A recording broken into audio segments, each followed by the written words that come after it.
Hello, this is the RPG Pundit, the final boss in Internet Shitlords. And today I am doing a book review of Twilight of Empires, written by Miguel Ribeiro and available at the Red Room. Okay, so before that, you check out, got Sword and Caravan here. If you want exotic adventuring in the Middle East and the road to China during the time between the Third Crusade and Genghis Khan. Old School Companion 1, which has got all kinds of material, but I've got it here kind of as a placeholder for Old School Companion 3, which is out. It's doing really well. It's already a silver bestseller, and you guys should check that one out too. The links are in the description of my video to all of these. And then this one here, however, is a different thing. This is Capitana la Triste, which is a Spanish RPG. Been around for quite some time already. And I brought it here because it is related to Twilight of Empires. Twilight of Empires points out that it is inspired by the stories of Capitana la Triste, which is a very famous series of novels about basically a Spanish...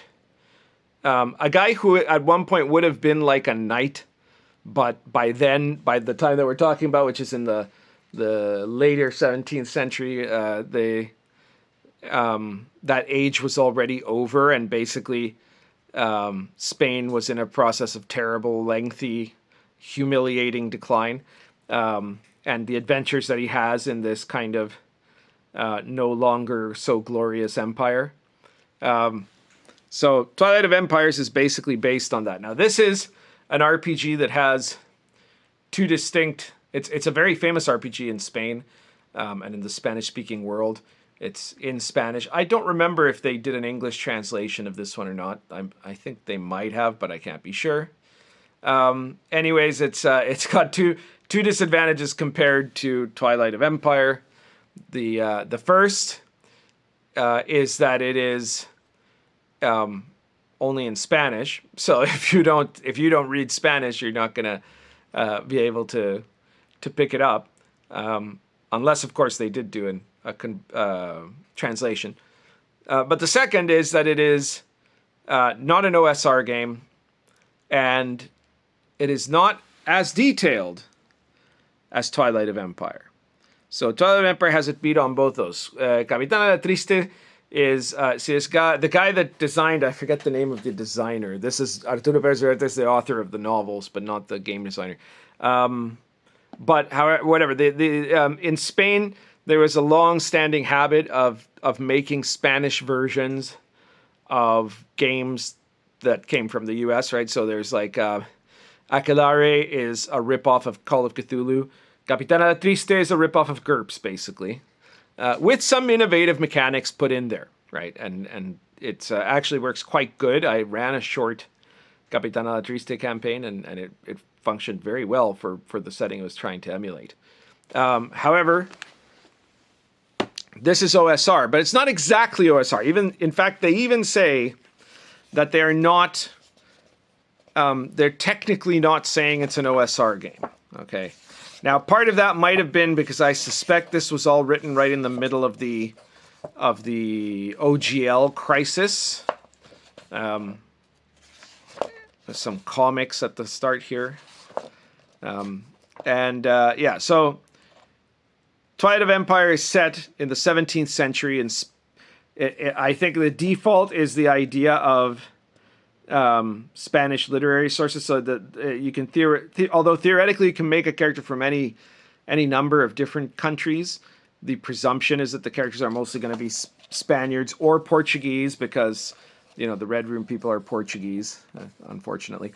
But Twilight of Empires is basically about a historical period that's very interesting. It's a historical period, by the way, that matches with Lamentations of the Flame Princess, for example. The 17th century is a period of great transition. England had terrible problems with the Civil War in the beginning, and by the end of it comes out as the strongest empire in the world, or the strongest kingdom, at least, in the world.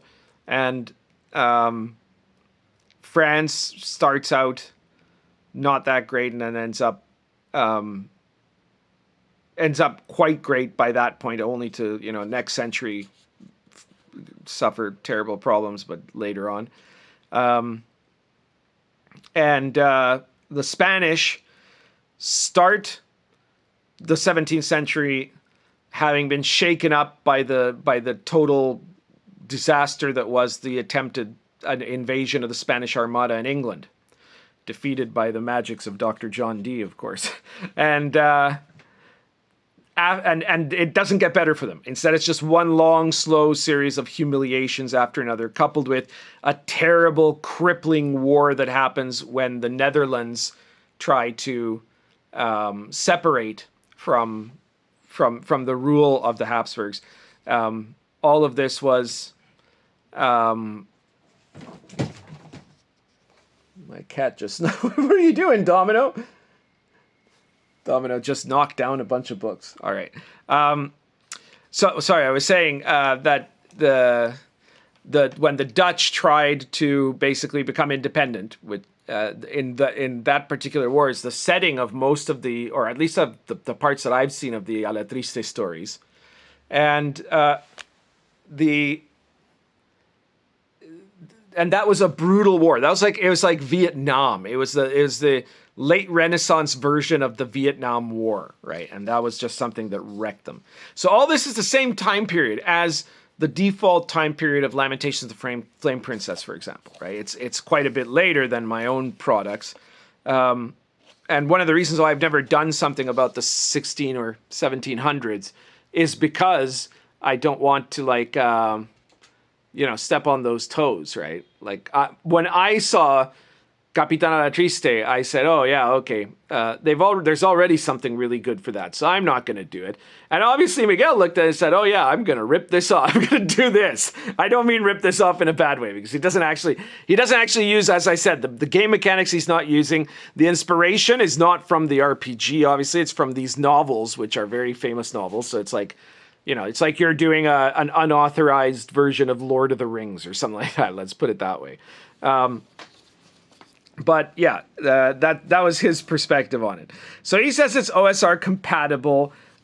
He also they changed the stats. Like, they're the same 6 attributes, but they changed the names of it. So that's what makes me think that this was written during the time of the OGL fiasco.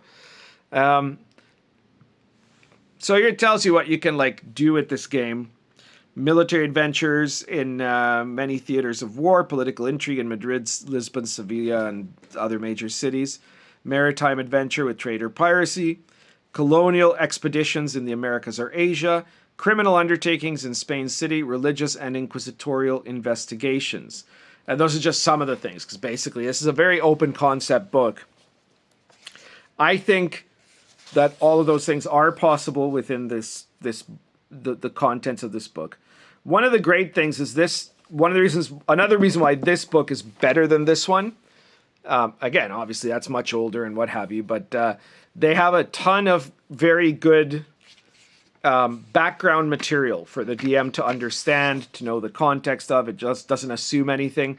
It gives you a whole instruction about, just like in my games, like when I put in my basic rules of what to expect in the setting, and then later I put in details about time, places, and things. Well, here there's a lot of this. There's a lot in this book, in these sections. There's a lot trying to explain the idea of what it is that is going on, in the 16th century, and how to understand the decline of Habsburg Spain. So if you're a historian, you might know some of this, a lot of it, depending on whether it's, anywhere close to your specialty or not. But most people won't know it, and it's a good thing to have contextually. As you can see, by the way, this is all in this kind of sepia tone paper. It is more than 300 pages large. It's a soft cover, at least the one I got. I don't know if there's a hardcover option available. I suspect not, but maybe there was, and they just decided to send me a soft cover to save money on shipping, which I thought that'd be okay too. I'd understand that. So there's details about all sorts of things here, though, right? Like the different countries, the political situation, the society, the role of women, violence and masculinity, religious persecution and cultural identity, faith and fanaticism, all of that stuff. Then we get to the like character creation. Character creation, it is, in spite of what they said, like the basic attributes are the same. Now there is something very important that does change, which is that you end up not really having a class. Okay. Instead, you will have what is called an archetype. And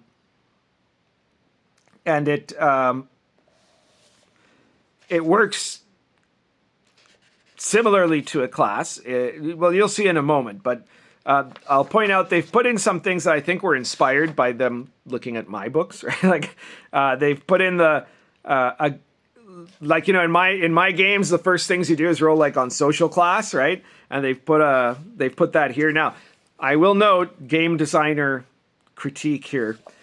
What is wrong with this random generator, right? Here's a hint. If you have Lion and Dragon or Baptism Fire, you open it up to the one that shows you social class, and then you'll figure out what's wrong. So put it on pause, and then go do that, and I'll wait till you're back, and then I'll tell you what it was, right? Okay, I'm pausing here. All right, so this is a 1d6 roll, right? You're rolling a d6. That means that there's a 1 in 6 chance you will be a peasant, and a 1 in 6 chance you will be a member of royalty or a cardinal or something like that, okay? And, you know, that is definitely not representative of the demographical numbers, right? So in my games, here in this kind of table, you need to have, it doesn't have to be obviously reflective absolutely, right? Because otherwise it'd be like a 0.00001% chance that you would be royalty or a major political figure. And maybe you want there to be those, and that's fine. But what you need to do in this context is create a random table that has variable probabilities, so that there's a higher probability, maybe not so much peasantry, because actually the peasantry rarely had the opportunity to leave their land. So that could be a small percentage. These ones would be the big percentage. This one would be almost as big as those, and then these two would be very rare as well, right? So that would allow for most characters would be commoners, burghers, or gentry, but instead they just did like 1d6, right? Origins by country. So you've got specific benefits for those classes in the context of if your characters are, like if you're doing it generically, use the first one, I think. That's right. And then if you're doing the other ones, this is like if it's Spain, if it's a character from Spain, this would be what you would roll. If it's Portugal, this one, France, England, Flanders, the Ottoman Empire. And then you have like a set of life path events, which again is from Lion and Dragon and Baptism of Fire. There's only 20, and I would argue that's probably not enough unless, you know, people aren't going to play more than one campaign of this or more than a couple of campaigns, because otherwise it'll be kind of repetitive, right? That's why I have more. I had originally, what was it, 60? And then I think I went up to, did I go up to 100 or to 80? 80, I think. But anyways, it's not a big deal, but this is still, you know, techniques of design, right? You've got to figure out when you're doing a random table, whether, you know, like what that table is for, and that should determine how many entries do you have to have, and how should those entries be spread out? Are they all equal? Here, it's perfectly fine if they were all equal, right? Now, you could, of course, which I actually did with my tables, separate it into more common events, middle common events, and very rare and more rare events, right? So, but I didn't weigh it too far out of there, right? Like it was, there was one option that was a little bit more probable than any other, one that was in the middle, and one that was the least probable. But all of them had more or less probability. And then inside the tables, the subtables, it was 1d20, right? So it had an equal chance of everything on that table, and that's okay. so you have to know how to distribute the table, and you have to know how many entries in total there should be. So here we get to the archetypes. This is it. So an archetype is what they have instead of a character class. So you do not have in this game fighters, thieves, magic users, clerics, or anything like that. And that is the place where this is most not OSR, so to say. Because arguably the classes are a landmark of OSR play. So the argument would be you can't really do it without them. But, you know, I don't think that's exactly true. Because this is almost... What the hell is this cat doing? You're being very exploratory today, cat. What were you doing in the... What were you doing inside the fireplace there, cat? Jesus.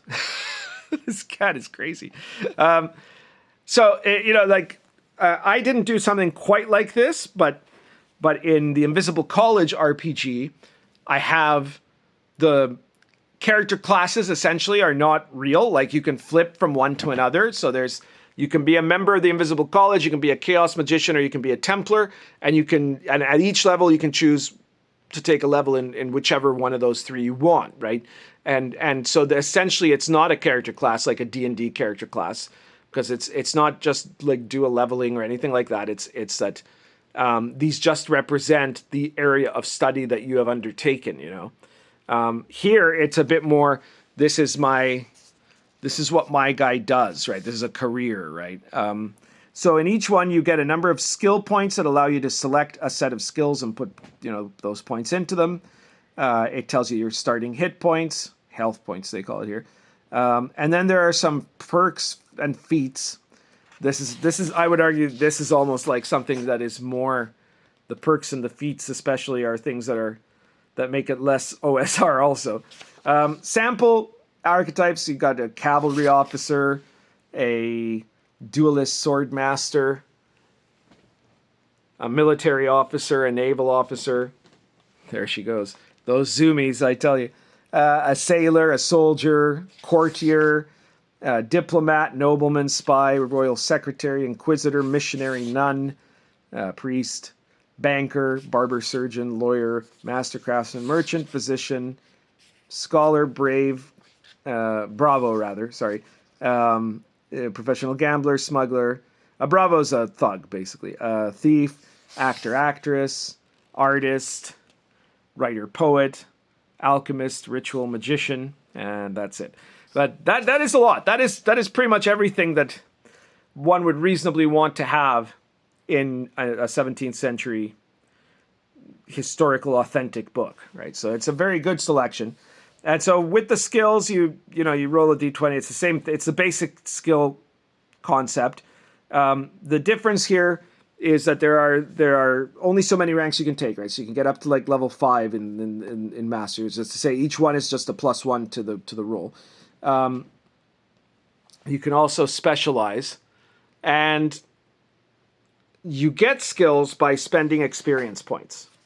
So the interesting thing here is that the characters don't actually level up as such. Instead, you end up gaining, you end up spending XP. I'm getting ahead of myself there. So there's a whole bunch of skills. These are the lists of things they do, and then you can choose specializations for particular areas of expertise. You've got the whole list there. Then you get to the perks and drawbacks, which are things that you can select, and it gives you special bonuses. It's like special details. This is not as bad as, say, feats or advantages and disadvantages, but it's still irritating. I don't like these kind of mechanics. They're always an invitation for people to spend an enormous amount of time trying to game out the best combo to min-max, right? Don't like it. The Path of Honor and Infamy. So instead of in an alignment system, and this is something, they already did this with the Wretched series. So like you had your vices and you got points of legend for your vices, or infamy or whatever for your vices. Legend is in my game. In Baptism of Fire, I made a similar concept with the vices and the virtues to generate the legend of a person. And while here it's similar in the way there's the path of honor and infamy, so it gives you a list of like what were the moral codes of what would be seen as infamous or honorable in the 17th century world. So when you get to certain levels of honor or infamy, you will have certain benefits. And then there's also the path of sin and virtue, right, which is the characters having practicing virtue or sinfulness, and I think that the idea is you can be either of the path of sin and virtue or of the path of honor, right? Like this is the secular world and the spiritual world, so to say, and those things were very much in conflict at that time, right? This was the time of the wars of religion, the time of the very earliest elements of anti-clericalism in general, you know, like this is the prelude to the Enlightenment. Acquisition rules. So in Twilight of Empires, as a default, you don't use currency. Like that is to say, you don't collect gold pieces and count them. Instead, you'll have a certain acquisition score that will reflect your wealth level. And then that allows you have to make a roll to see if you can afford to buy something. I've always found I get very torn, right? Like in modern day games, I'd never want to have like that you keep track of your dollars and cents of all of them. Right? Like imagine you're playing, I don't know, a Hitman or something, and you've got to keep track. Well, now I've got $372 million. I've got invested in this and that and put in that. And it's just too much work, right? So in a modern game, having a mechanic that abstracts your wealth level is probably really good. Especially because chances are you shouldn't have to like be like primarily, unless you're playing like a starting level street thug or something, right? You shouldn't have to account for it. But then on the other hand, it also often seems kind of arbitrary and abstract, and sometimes the dice make things wonky where you try to get something and it doesn't actually like something that you should be able to get, you can't just because of the abstract mechanic when you know that you should be able to, you know, like, so I generally don't like doing that. And in Invisible College, I just kind of ignored the topic completely, right? I said, well, you know, your lodge, your hall rather, has a whole bunch of money, you know, and or it doesn't. You know what the money level is for that, and that's where you're getting your funding from probably. And you could also have a ton of money too, but you know, it's not like you don't make a big deal out of it, right? The 17th century is right on the cusp, though, right? Like it's still at the point where a lot of people have only like.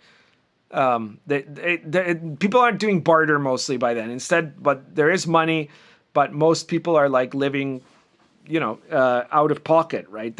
Most people aren't banking or doing stuff like that. Now the super rich are, of course, by that time, and so it's a funny time. I sympathize the difficulty of the period to determine how to handle that, right? I'm not sure I would have used a wealth mechanic, but I would be sure that for the most part, I wouldn't, in that setting in that period, I'd try not to put a lot of pressure on the idea of worrying about the money side of things, you know. Experience points. You get experience points for being there at the session, for upholding your honor, for having solutions, clever solutions for role-playing excellence, uncovering plots, personal development, group achievements, contributing to society. And then you can spend those points. So basically to raise your skills, you can spend points. You can also get specializations.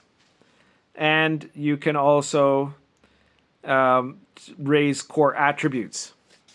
So you will notice that so there's not really leveling up, right?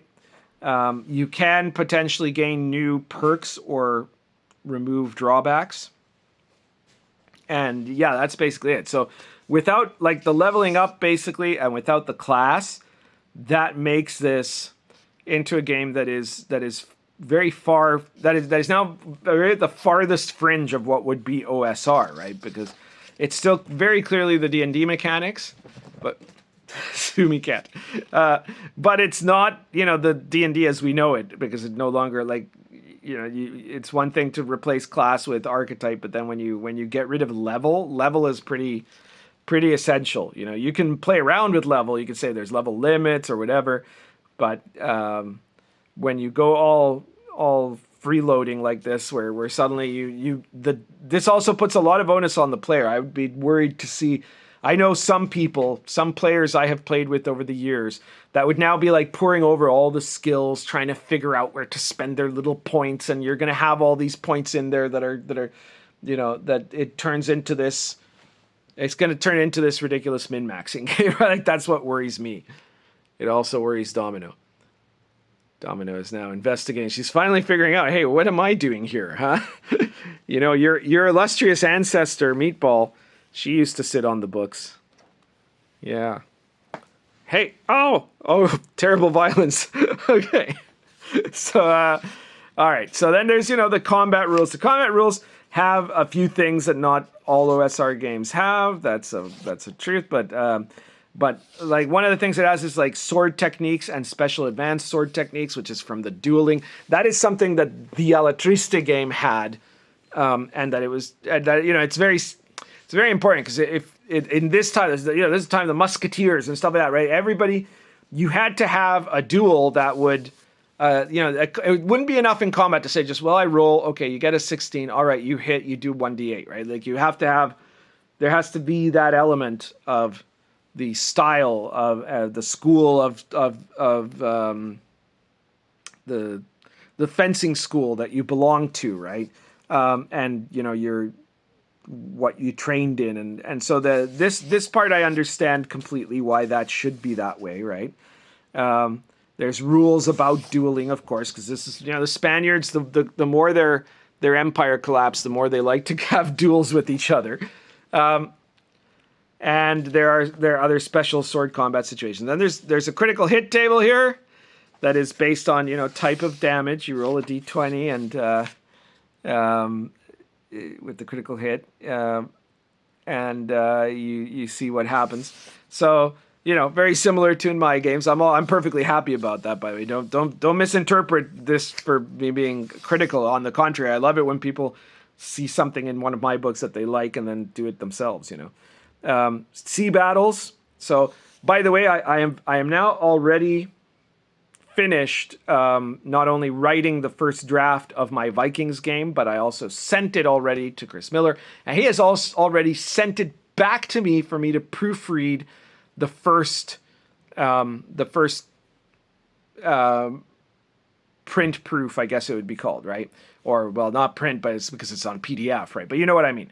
And I just wanted to mention that in my Vikings game, I have rules on naval travel and combat. I intentionally avoided looking at this book and at the other. There's another Age of Sail game that they sent me, that Red Room sent me, so that I wouldn't end up like just copying them, right? And in fact, now that I have looked at it, I shouldn't have worried, because there's a lot of this that is about 17th century fighting on ships. Let's say it's a lot more complicated than 10th century fighting on ships, right?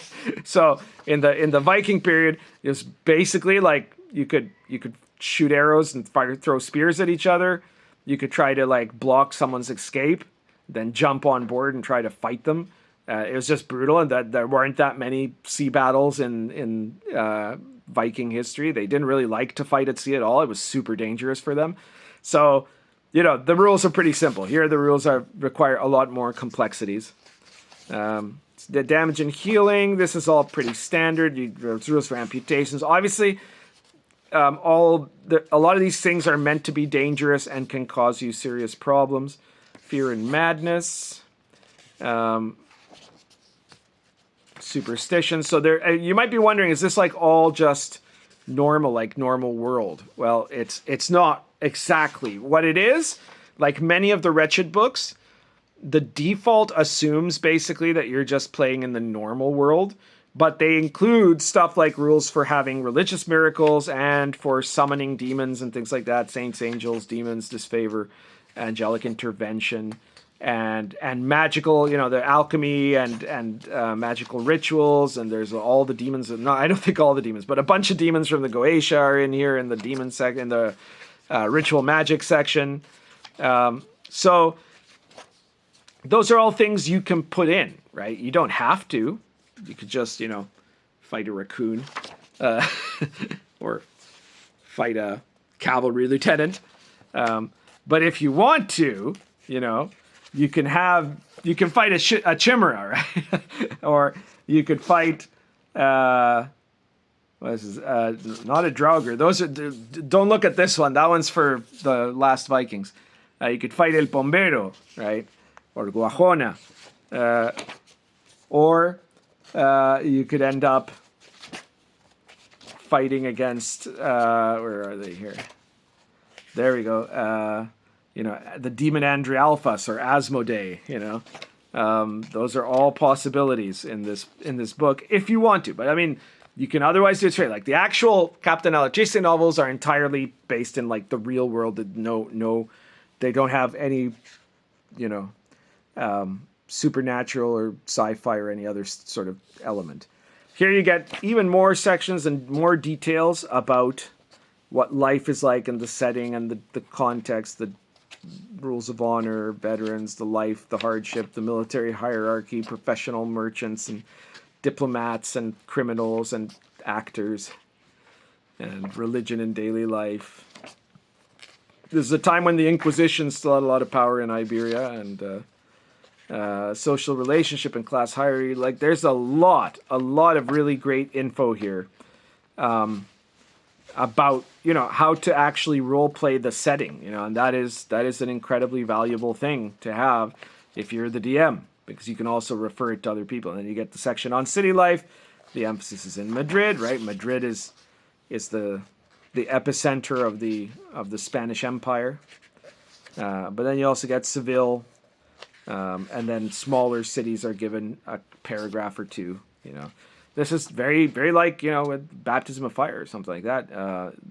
What I did with Poland, they're doing it with Iberia, which is great.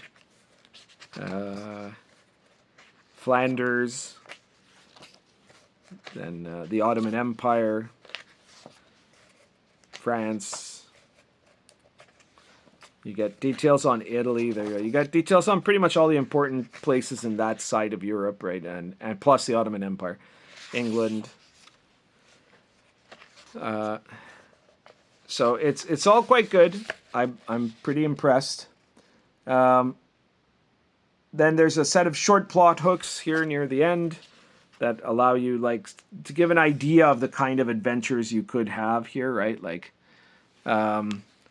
in the early 17th century, as the Marranos, Sephardic Jews who secretly practiced Judaism while outwardly converting to Christianity, sought refuge in Amsterdam. A clandestine synagogue was discovered with an ancient grimoire. This book, purportedly written by Solomon himself, contained spells for protection, wealth, and retribution. The book disappeared during a raid by Spanish spies. Later, it was smuggled out. Its pages now possibly in the hands of a secretive order or hidden in a forgotten library. So, that kind of thing. And then you have, this is like really fantastic, adventure generators. So the adventure generator starts with the theme and atmosphere, initial hook, location, encounters, complications, plots and intrigues, MacGuffins, NPC motivations, relationships. Right now, you don't have to use all of this, right?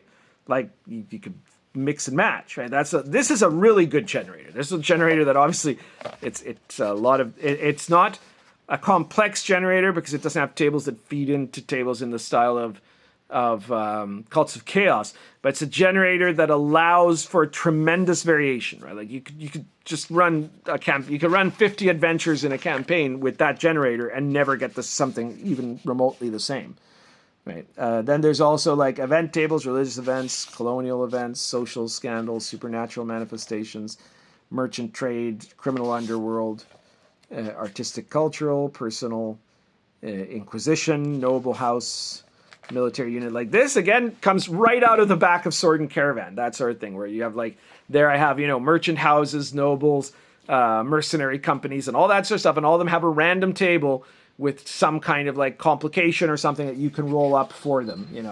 So it's this is the same concept, and it's done really, really well. I'm very impressed by it.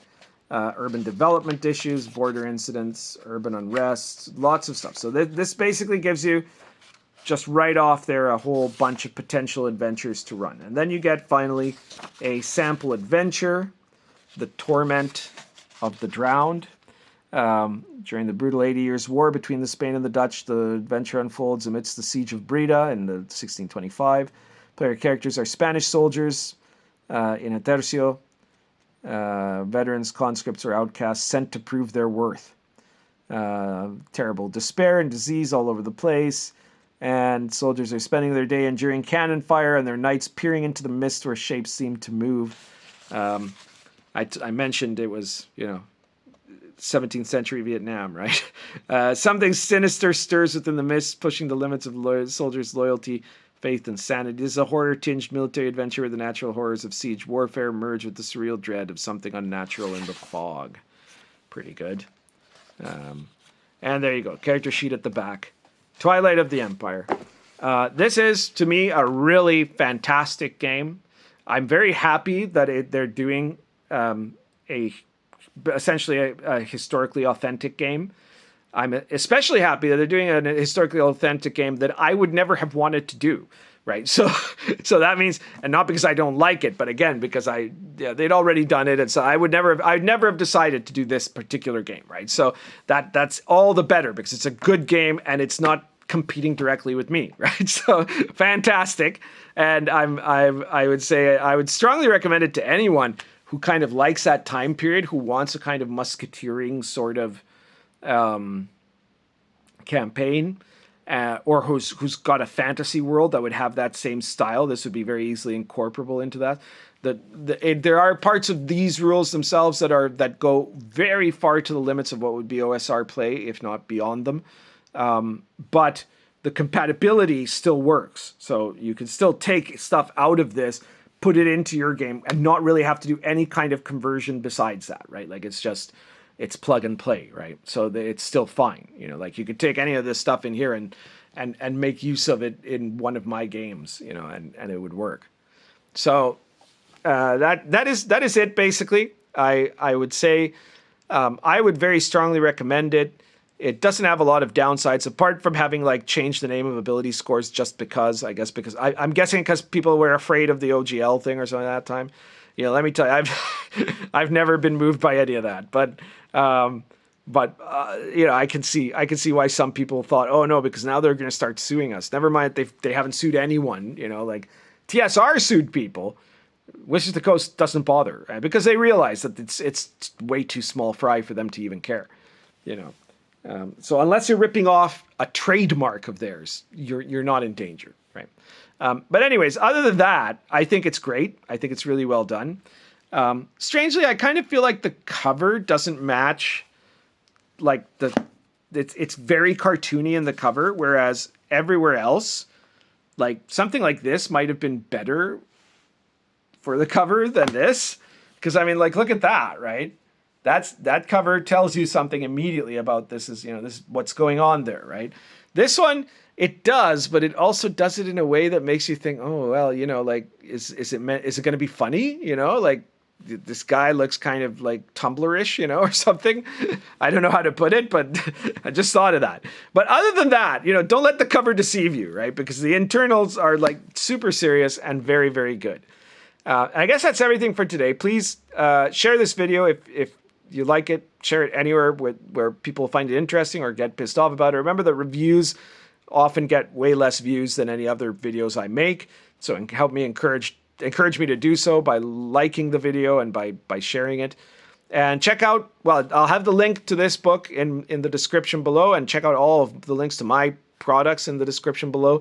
My newest product that is out right now is the PUNDIT Files, I think 31, which is called High Tech Ruins, which lets you generate, it's again a random generator, a very well done random generator, that lets you generate ruined areas for a space opera type sci-fi campaign, specifically one where you're going to worlds that have been lost or abandoned from the galactic confederation or whatever. and trying to find out what went wrong or something like that, or just to loot stuff that's in there.